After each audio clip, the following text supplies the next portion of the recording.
सिद्धार्थ शिक्षा सदन में आपका स्वागत है। क्लास 9th विषय गणित अध्याय 14 सांख्यिकी पढ़ेंगे आज हम, जिसके अंदर एक्सरसाइज यानी प्रश्नावली 14.2 हल करेंगे। क्योंकि प्रश्नावली 14.1 में कुछ परिभाषाएं दी हुई है और वो एक दो प्रश्न ही है या परिभाषा से ऐसे कोई संबंधित प्रश्न है, लेकिन वो काम के नहीं हैं। तो आज हम 14.2 का अध्ययन करेंगे, जिसके अंदर हम एक प्रश्न ले रहे हैं। इस सांख्यिकी को समझने के लिए, यानी सांख्यिकी का अर्थ होता है कि कुछ आंकड़ों को संग्रहित करना। अब आंकड़ों को संग्रहित करने में देखो, अगर 10-15 आंकड़े हैं तब तो हम इस आंकड़ों को ऐसे ही बता सकते हैं, लेकिन 10-15 आंकड़ों से अगर 50 आंकड़े आ जाए और वही कोई डबल आ जाए, कोई तिब्बल चौबल ऐसे आ जाए, तो इसको इतना लंबा चौड़ा नहीं लिखा जा सकता है। मान लो हज़ारों आंकड़े हैं तो हज़ारों आंकड़ों को इसे नहीं लिखा जा सकता है, और इस हज़ारों आंकड़ों को ही एक छोटे रूप में लिखना ही सांख्यिकी कहलाता है या आंकड़ों का संग्रह कहलाता है। अब इसको लिखने के लिए हम एक सारणी बनाएंगे और सारणी में फिर सबसे पहले जो प्राप्तांक होंगे वो प्राप्तांक लिखेंगे, फिर मिलान चिन्ह, गणना चिन्ह, और फिर उसकी जितनी बारंबारता होगी वो लिखेंगे, यानी वो कितनी बार आया हुआ है वो लिखेंगे। देखिए, हम एक प्रश्न ले रहे हैं, इस प्रश्न को आप अच्छी तरह से समझें और फिर इसकी कहे अनुसार वो सवाल हम हल करेंगे। जैसे ये कह रहा है कि गणित की परीक्षा में 10 विद्यार्थियों द्वारा प्राप्त किए गए अंक लीजिए। जैसे एक ने विद्यार्थी ने 55 प्राप्त करे, दूसरे ने 36, तीसरे ने 95, चौथे ने 73, पाँचवें ने 60, फिर अगले ने 42, फिर 25, फिर 78, फिर 75 और फिर 62। अब इसमें आपको पहला जो क्वेश्चन पूछता है, इस टाइप से इस रूप में प्रस्तुत किए गए आंकड़ों को यथाप्राप्त आंकड़े कहा जाते हैं। यथाप्राप्त का मतलब होता है कि कहीं से प्राप्त हुए आंकड़े, यानी एक कक्षा अपनी खुद की कक्षा है और 10वीं कक्षा में इतने विद्यार्थियों ने 10 विद्यार्थियों ने इतने इतने अंक प्राप्त किए थे, तो ये हमने कहीं से प्राप्त करे। क्या इस रूप में इसे रख कर देखकर आप अधिकतम और न्यूनतम अंक ज्ञात कर सकते हैं? क्या अधिकतम प्राप्तांक और न्यूनतम प्राप्त ज्ञात करने में आपको कुछ समय लगेगा? बिल्कुल लगेगा। क्यों? क्योंकि इस आंकड़ों को अगर आप देखेंगे तो आपको लगातार देखना पड़ेगा। तो इसको हल करने के लिए यदि इन प्राप्तांकों को आरोही या अवरोही क्रम में, देखो आरोही क्रम क्या होता है? बढ़ते क्रम में लिखना। आरोही में सबसे पहले छोटी संख्या लिखी जाती हैं और फिर बड़ी, इस प्रकार ये लिखते जाते हैं और इस प्रकार ये हम लिखते जाते हैं तो ये आंकड़े प्राप्त हो जाते हैं। और आरोही क्रम में और अवरोही क्रम में लिखने से अधिकतम अंक और न्यूनतम अंक जल्दी से ज्ञात, कम समय में ज्ञात किया जा सकता है। अतः आइए हम इसको प्राप्तांकों को आरोही क्रम में इस प्रकार रखते हैं। जैसे सबसे पहले इसमें देखते हैं, सबसे छोटी संख्या 25 है, फिर इससे बड़ी 36, 42, 55, 60, 62, 73, 75, 78 और 95 है। इस प्रकार हम देखते हैं कि इस आंकड़ों को हमने जैसे ही आरोही क्रम में लिखा, और आरोही क्रम में लिखते ही अगर हमको पूछता है कि इसमें न्यूनतम अंक कितने हैं, तो हम बता सकते हैं कि न्यूनतम अंक 25 हैं और अधिकतम अंक बता सकते हैं कि 95 हैं। यानी एक विद्यार्थी है जो अधिकतम अंक 95 प्राप्त करता है और एक विद्यार्थी है जो न्यूनतम अंक 25 प्राप्त करता है। इस प्रकार आंकड़ों का निर्धारण किया जा सकता है। यानी आरोही क्रम में लिखने से, अब मान लो ये तो 10 आंकड़े ही है, अगर मान लो 100 आंकड़े दे दे और 100 आंकड़ों में से कहे कि न्यूनतम अंक कितना है और अधिकतम अंक कितना है, तो हमको निकालने में क्या होगी? परेशानी होगी, हम जल्दी से नहीं निकाल सकते हैं। तो इसको आरोही क्रम में लिख देंगे। या फिर 100 आंकड़े हैं, 50 आंकड़े हैं, तो आरोही क्रम में नहीं लिख के हम एक बारंबारता सारणी बनाएंगे और उस सारणी के अनुसार हम इसका न्यूनतम अंक और अधिकतम अंक जल्दी से, आसानी से प्राप्त कर सकते हैं। इस प्रकार हम देखते हैं कि इस प्रकार हम स्पष्टतः देख सकते हैं कि न्यूनतम प्राप्तांक 25 हैं और अधिकतम प्राप्तांक हैं जो 95 हैं। आंकड़ों के अधिकतम और न्यूनतम मानों के अंतर को आंकड़ों का परिसर कहा जाता है। जैसे ही हमने अधिकतम अंक और न्यूनतम अंक ज्ञात कर लिया, तो अब हम इसका अगर अंतर निकालेंगे, यानी अधिकतम अंकों में से न्यूनतम अंक घटाएंगे, तो हमें परिसर प्राप्त होगा। यानी परिसर बराबर एक सूत्र है, और वो सूत्र है परिसर बराबर अधिकतम अंक माइनस न्यूनतम अंक। अधिकतम अंक 95 है और न्यूनतम अंक 25 है, तो ये 70 प्राप्त हो जाता है। इस प्रकार आंकड़ों को आरोही क्रम या अवरोही क्रम में लिखने पर काफ़ी समय लग सकता है, विशेष रूप से तब जबकि प्रयोगों में प्रेक्षणों की संख्या अधिक हो। मैंने अभी बताया था कि अगर आंकड़ों की संख्या बहुत ही ज़्यादा है तो आपको ये निकालने में, परिसर निकालने में भी बहुत ही समय लग सकता है। न्यूनतम अंक, अधिकतम अंक निकालने में भी बहुत समय लग सकता है। इस प्रकार तो उस समय हम, जैसा कि अगले उदाहरण में आप देख सकते हैं, यानी अगला एक प्रश्न लेते हैं और उसमें 30 विद्यार्थियों के आंकड़े दिए हुए, एक विद्यालय के 9वीं कक्षा के 30 विद्यार्थियों के नंबर दिए हुए हैं। और अब इसमें से अगर 30 की जगह आप खुद 9th कक्षा के विद्यार्थी हो और 9th कक्षा के सभी विद्यार्थियों को, 40 विद्यार्थियों के अगर आंकड़े लिए जाए और फिर अगर बताया जाए कि न्यूनतम अंक किसके आए और अधिकतम अंक किसके आए, तो आप बता नहीं सकते हो।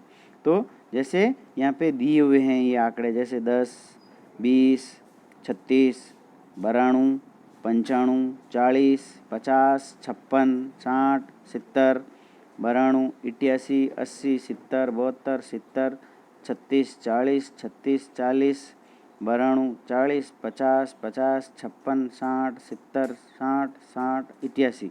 इस प्रकार इन आंकड़ों को हमने एकत्रित तो कर लिया, और अब इस आंकड़ों में भी पूछता है कि बताइए कि इस आंकड़ों में अधिकतम अंक कितना है और न्यूनतम अंक कितना है, तो हमें बताने में परेशानी हो सकती है। आपको याद होगा कि एक निश्चित अंक प्राप्त करने वाले विद्यार्थियों की संख्या को इस अंक की बारंबारता कहा जाता है। उदाहरण के लिए यहाँ 4 विद्यार्थियों ने 70 अंक प्राप्त किए हैं, अतः 70 अंक की बारंबारता 4 है। आंकड़ों को और अधिक सरल रूप में समझने के लिए हम एक सारणी के रूप में बनाते हैं, जिसको हम बारंबारता सारणी कहते हैं। मैंने बताया था इसमें बारंबारता अगर सारणी बना लोगे तो आपको जल्दी से पता लग जाएगा कि इसमें न्यूनतम अंक कितने हैं और अधिकतम अंक कितने हैं। तो हमने सबसे पहले जैसे अंक ले लिया 10, और 10 इस पूरी टेबल में देखते जाएंगे और नीचे निशान लगाते जाएंगे। कैसे निशान लगाएंगे? जैसे 10 देखा और 10 के नीचे ऐसे निशान लगा दिया या गोला लगा दिया कि भाई 10 हमने ले लिया काम में। अब जितनी बार संख्या है और देख लीजिए 10 कितनी कहीं दिख रहा है क्या, पूरी ऐसे टेबल में घूमते जाइए, ऐसे ऐसे देखते जाइए, और 10 नहीं दिखता है तो आप मिलान चिन्ह में क्या लिखेंगे? 1 लिख लेंगे। क्यों? क्योंकि 10 कितनी बार आया हुआ है? एक बार, तो एक लाइन खींच लेंगे। एक लाइन खींचेंगे, ठीक है। और विद्यार्थियों की संख्या यानी अर्थात बारंबारता कितनी हो जाएगी इसकी? 1 ही होगी। इस प्रकार हम दूसरा अंक देखेंगे कि 20, और फिर देखेंगे कि 20 कितनी बार आया हुआ है। एक बार आया हुआ है तो एक पे गोला लगा देंगे, अगर दूसरी बार होगा तो दूसरे पे गोला, ताकि ऐसे हम जिस अंक को देख चुके हैं वो वापस आपको दिमाग में वापस नहीं दिखे, उस अंक को हम छोड़ते जाएंगे। यानी 20 का मिलान चिन्ह भी कितनी है? 1 है, तो इसकी भी बारंबारता 1 हो गई। फिर हम अगला अंक देखेंगे कि जैसे 36 है। अब इसके अंदर अंक देखो, आपको आरोही क्रम में या अवरोही क्रम में या उल्टे पुल्टे भी ले सकते हो, लेकिन पहले आपको सबसे न्यूनतम हो पता करना है कि इसमें न्यूनतम अंक कितना है। तो न्यूनतम अंक हमने इसमें देख लिया 10। पूरी टेबल ऐसे देखोगे, जब प्राप्तांक देखोगे तो आपको न्यूनतम अंक तो दिख ही जाएगा, और फिर भले उठ पटांग लोगे तो भी चलेगा, और लास्ट में सबसे अधिकतम अंक लेना है, ये ध्यान जरूर रखना है। तो फिर 36 की बारंबारता देखेंगे कि 36 की बारंबारता 3 आई हुई है, अर्थात 3 लाइन खींच लेंगे, और इसकी बारंबारता 3 हो जाएगी। फिर ऐसे कैसे 40 अंक देखेंगे तो 40 अंक की बारंबारता 4 आई हुई है, अर्थात हम इसको बारंबारता को 4 लिख देंगे। देखो मिलान चिन्ह के अंदर विद्यार्थियों ये ध्यान रखना है कि हम 4 को अधिकतम तो 4 लाइन से बता सकते हैं, लेकिन कभी कभी ऐसे होगा कि 4 की जगह पे 5 लाइन आ जाएगी। तो 5 लाइन आपको बताने के लिए ये ध्यान रखना है कि 5 लाइन को बताने के लिए आपको क्या करना है कि 5 लाइनें नहीं खींचनी है, 1 2 3 और ऐसे 4 खींच के फिर इस चारों को वापस ऐसे काट देनी है। तो ये किसको बताएगी? ये बारंबारता 5 को। यानी कोई अंक अगर ऐसे होगा और 5 बता देता है तो 4 तो पहले लाइनें खींच लेंगे और 1 इसको वापस काट देंगे, तो ये 5 अंक को बता देगी।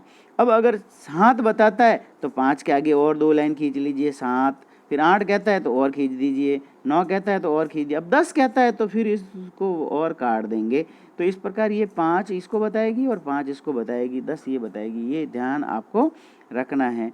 अब हम इस प्रकार इस सारणी को निर्माण करते जाएंगे। जैसे 50 की बारंबारता भी 3 है तो 3 लाइन खींच लेंगे, बारंबारता में 3 लिख देंगे।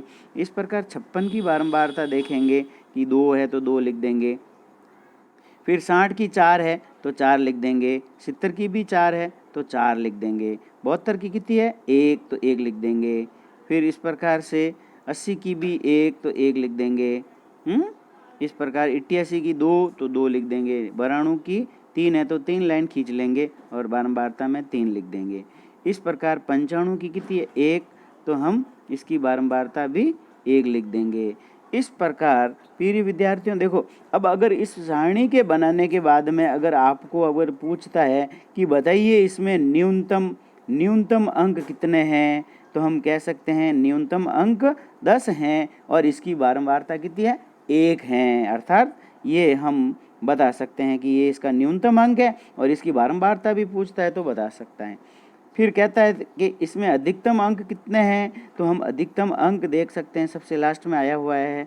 अधिकतम अंक कितना है इसमें? 95 और इसकी भी बारंबारता कितनी है? 1 है। अर्थात हमें ये प्रश्न भी पूछता है इस प्रश्न के अंदर कि बताइए न्यूनतम अंक कितना है और अधिकतम अंक कितना है, तो हम बता सकते हैं कि न्यूनतम अंक 10 है और अधिकतम अंक 95 है। न्यूनतम 10 है और अधिकतम 95। अब कहता है कि इसका परिसर ज्ञात करो। तो परिसर ज्ञात करते समय प्रिय विद्यार्थियों क्या करना है आपको कि अधिकतम अंक में से न्यूनतम अंक घटा देने हैं। तो 95 माइनस 10 हो जाएंगे तो बराबर कितने आ जाएंगे? 85। और ये इसका क्या कहलाएगा? परिसर कहलाएगा। अब आपको पता चल गया है कि आप परिसर भी निकाल सकते हैं और बारंबारता सारणी भी बना सकते हैं। फिर आपको क्या करना है कि ये जो बारंबारता जो प्राप्त हुई है इस सभी बारंबारताओं का योग भी करना है। जैसे 1 और 1 2, 2 और 3 5 और 4 9, 9 और फिर आगे जोड़ते गए तो हो गया 12 12 में 2 जोड़ा तो 14, 14 में 4 जोड़ा तो 18, में 4 जोड़ा तो 22।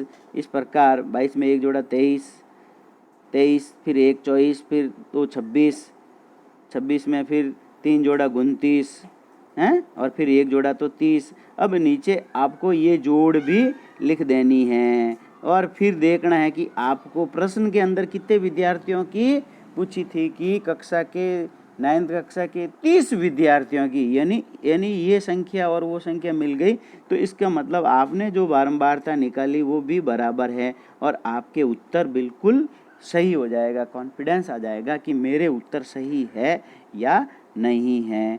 अब देखिए कि ये जो सारणी बनाई है हमने वो अवर्गीकृत बारंबारता बंटन सारणी कहलाती हैं। इसको हम क्या कहते हैं? बारंबारता सारणी बोलते हैं और ये अवर्गीकृत है। अवर्गीकृत का अर्थ होता है प्रिय विद्यार्थियों कि अवर्गीकृत में एक एक अंक ही आता है, यानी वर्ग अंतराल में नहीं आता है। और जिसमें वर्ग अंतराल में आएगा कि 0 से 10, 10 से 20, उसको हम वर्गीकृत बोलेंगे। इस प्रकार ये सारणी बन जाती हैं या केवल इसको बारंबारता बंटन सारणी भी कह जा सकते हैं।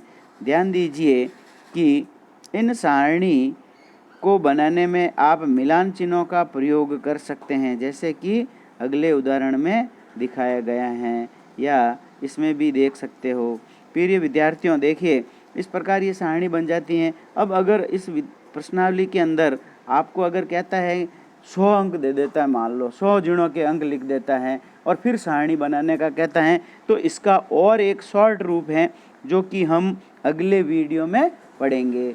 और वो उसमें क्या करेंगे कि ये अवर्गीकृत में तो हम एक एक अंक ही लिया था, और जब वर्गीकृत जब लेंगे तो 5-5 का अंतर या 10-10 का अंतर या 20-20 का अंतर लेके और सारणी को छोटी बना सकते हैं। वो इसके लिए आप अगले वीडियो का अध्ययन करेंगे। प्रिय विद्यार्थियों, देखो थोड़ा धीरे धीरे ही पढ़ा रहा हूँ मैं धीरे धीरे इसीलिए पढ़ा रहा हूँ कि आप आसानी से इस प्रश्नों को हल कर सकते हो और समझ सकते हो। बहुत ही सरल प्रश्नावली है, और सरल प्रश्नावली है तो थोड़ा थोड़ा पढ़ेंगे और अध्ययन करेंगे तो आसानी से पढ़ सकते हैं।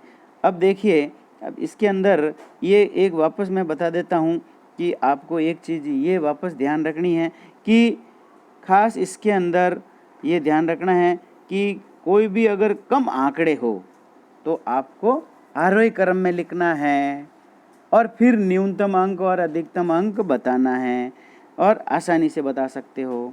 और परिसर विशेष रूप से याद करना है कि इसमें पूछता है एक तो प्रश्न है कि न्यूनतम अंक ज्ञात कीजिए, तो न्यूनतम अंक ज्ञात करने में सबसे कम अंक है वो उसको लिख देंगे, और अधिकतम कहता है तो सबसे ज़्यादा अंक है वो लिख देंगे। और परिसर निकालेंगे तो आपको ध्यान रखना है कि परिसर बराबर होता है कि अधिकतम अंकों में से न्यूनतम अंक घटा देंगे, और अधिकतम अंकों में से जब न्यूनतम अंक घटा देंगे तो क्या निकलेगा, परिसर निकल जाएगा। इसमें ये विशेष रूप से आपको ध्यान रखना है। देखिए, इस प्रश्नावली में जो पहले कुछ संबंधित आंकड़े होते हैं या सांख्यिकी से संबंधित आंकड़े हैं, तो आंकड़े क्या होते हैं कि आंकड़े प्राथमिक आंकड़े भी होते हैं और द्वितीयक आंकड़े। प्राथमिक आंकड़े का मतलब होता है जो पहली बार आंकड़े लिए जाते हैं उसको प्राथमिक आंकड़े कहते हैं, और द्वितीयक आंकड़ों का अर्थ होता है जो दूसरी बार लिया जाता है। दूसरी बार का अर्थ है कि पहले से ही आंकड़े संग्रहित हैं, उसको व्यवस्थित करना द्वितीय आंकड़े कहलाते हैं। इस प्रकार इस आंकड़ों का संग्रह ही सांख्यिकी कहलाता है, और इस आंकड़ों को संग्रह करने के लिए हम बारंबारता सारणी का उपयोग करते हैं। और ये बारंबारता सारणी, बारंबारता बंटन सारणी, वो भी 2 प्रकार की होती हैं। पहले प्रकार की सारणी है अवर्गीकृत, जिसमें एक एक अंक ही उपयोग में लिए जाते हैं, और दूसरी सारणी होती है वर्गीकृत, और जिसका अध्ययन हम कल अगले वीडियो में पढ़ेंगे और अध्ययन करेंगे। प्रिय विद्यार्थियों, आप चैनल को ज़्यादा से ज़्यादा लाइक करिए, शेयर करिए तथा इसको सब्सक्राइब करना नहीं भूलें। अगर आप इसको चैनल को सब्सक्राइब करेंगे तो आपको जल्दी से समझ में आएगा। और इसका अगर आपको लिंक चाहिए, और इस नोट्स को भी आप अपनी कॉपी में, नोटबुक में अच्छी तरह से उतार लीजिए, और आप अपने दोस्तों को नहीं कहते हैं। सबसे बड़ी प्रॉब्लम ये आ रही है कि आप अपने जो दोस्त जो इसमें भाग नहीं लेते हैं उनको भी बोलें कि आप इसके अंदर भाग लीजिए, और भाग लेकर अगर आप भी आपके साथी नहीं तो वो पिछड़ जाएंगे, फिर वो परीक्षा स्कूल जब खुलेगी, जब हम नहीं पढ़ाएंगे तो वो पीछे रहेंगे और आप कर लोगे सवाल फटाफट। तो इस प्रकार उस साथियों को भी बोलें कि आप ज़्यादा से ज़्यादा भाग लेवें और ज़्यादा से ज़्यादा कॉपी को सबमिट करें। आपको कोई इतने सारे हज़ारों प्रश्न नहीं दिए जाते हैं कि 2-4 घंटे का काम नहीं दिया जाता है जो कि करने में परेशानी आती हैं। आप सवालों को करिए आसानी से और हल करके हमको भेजिए। धन्यवाद।